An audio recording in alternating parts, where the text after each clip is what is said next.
مەسرور بارزانی کۆتایی بە موجاملەکە هێنا.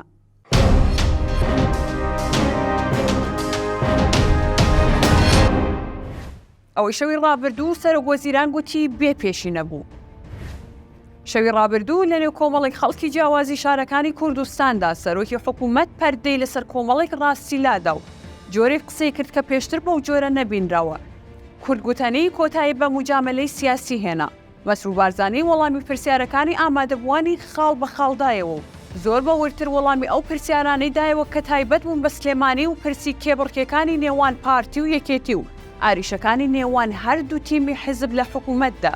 مەسرور بارزانیش وەکو ئامادەبووان لە هەندێک پرسا بە پێچەوانەی پێشبینیەکان گلەی و گازەندەی هەبوو. حکوومەت و کابینەکانی پێشتری بە خەتابار دەزانی و لە وەڵامی ئەو هاوڵاتیەی گوتی قوربان ماقول چییە دوای 20 ئەوەندە ساڵ تازە داوای خزمەتگوزاریەک دەکەین کە باسکردنیان شەرمە.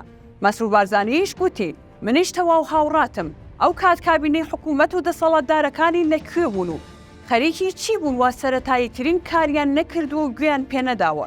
سەرۆکوەزیران گوتیشی گوناحە خراپە و گەندەڵی ئەو هەموو ساڵە دەهێنرێت و ئەم کابینەی پێخەتابار دەکرێت. لەبارەی کێشە هەڵپەسێردراوەکانیان لەگەڵ یەکێتی نیشتیمانی کوردستان سەرۆکوەزیران پشکی شێری وەڵامەکانی خستە خزمەت ئەم پرسە و بەڕوونی باسی لەوە کرد کە گرفتیان چی بووە لەگەڵ بەرپرسانی سلێمانی و یەکێتی کاتێک گوتی سەرەتای دەست بەکاربوونمان داوای لامەرکەزیان دەکرد و ئێستاش داوای مەرکەزیەت دەکەن.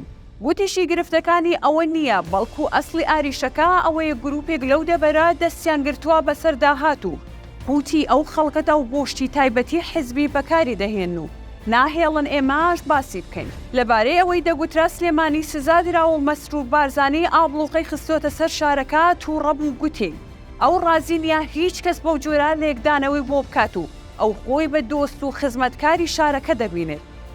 بەڵکو ئەو کەسولایەنانە ئابڵوقی سلێمانی دەدەن کە سەرقاڵی کاری نایەسایی و قاچەخچیەتین و کاتێک وا دەڵێن کە لە بەرژەوەندیەکانیان دەدەین. جارێکی تر سەرۆکوەزیران پرسی بەشێکی گەندەڵی و نەبوونی خزمەتگوزاری و خراپی ئیدارەدانی خستە ئەستۆی کابینەکانی پێشخۆی و گوتی من هاتوومەتە سەر قاسەیەکی خاڵی و تەنانەت قەرزاریش. هەر بۆیە دەپرسم پێشتر چی کراوە وەکو ئاماژەیە بۆ قەرزداربوونی کابینەی هەشتەمی حکوومەتی هەرێم بە بڕی 11 میلیارد دۆلار. کەسێک لەنێو ئامادەبووان گوتی بۆچی وەک بەڵێنتاندا بوو دژایەتی گەندەڵی بکەن و لێپرسینەوە لە گەندەڵکاران کەن نەتان کرد. سەرۆکوەزیران گوتی وەڵا ئەگەر لێپرسینەوەمان لە گەندەڵکار و دەستڕۆیشتۆکان بکردایە شەڕی لێ دەکەوتەوە. خۆ ئەگەریش تەنها لێپرسینەوەمان لە گەندەڵکارە بچکۆلەکان بکردایە ئەوە نادادپەروەری بوو. جارێکی تر چۆوە سەر ئەو ڕێگایانەی لە کاتی لێپرسینەوە لە داهاتی سنووری سلێمانیدا لێیان کراوە. گوتی هیچ کەس نازانێت چی دەگوزارێت.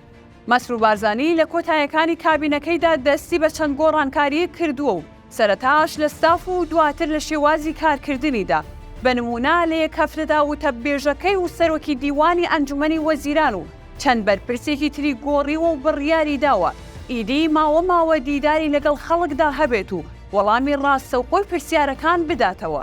پێشتر مەسرور بارزانی تا ڕادەیەک خۆی دەبوارد لەو پرسیارانەی کە کاری کابینەکەی پێش خۆی دەخستە ژێر پرسیارەوە یاخود لە وەڵامی ئەو پرسیارانە خۆی لادەدا کە تایبەت بوون بە کێشە و گرفتە سیاسیەکانی نێوان یەکێتی و پارتی.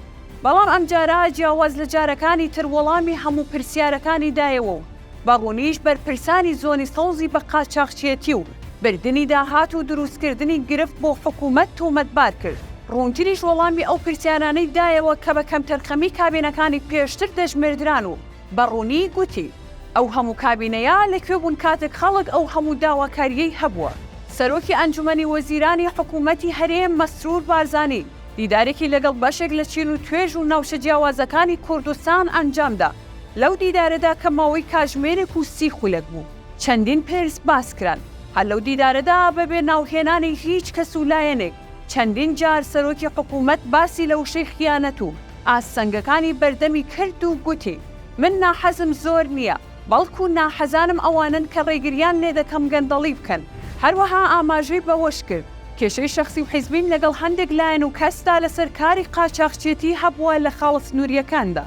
لە لایەکی دیکەوە چاوەڕوان دەکرێت کاردانەوەکانی یەکێتی دوای دیدارەکەی سەرۆکوەزیران دەست پێ بکەن و دیسانەوە دوای ماوەیەک خاوبوونەوەی گرژیەکانی نێوان هەردوو حیزب دووبارە ناکۆکیەکان لە نێوان هەردوو لا سەر هەڵبدەنەوە.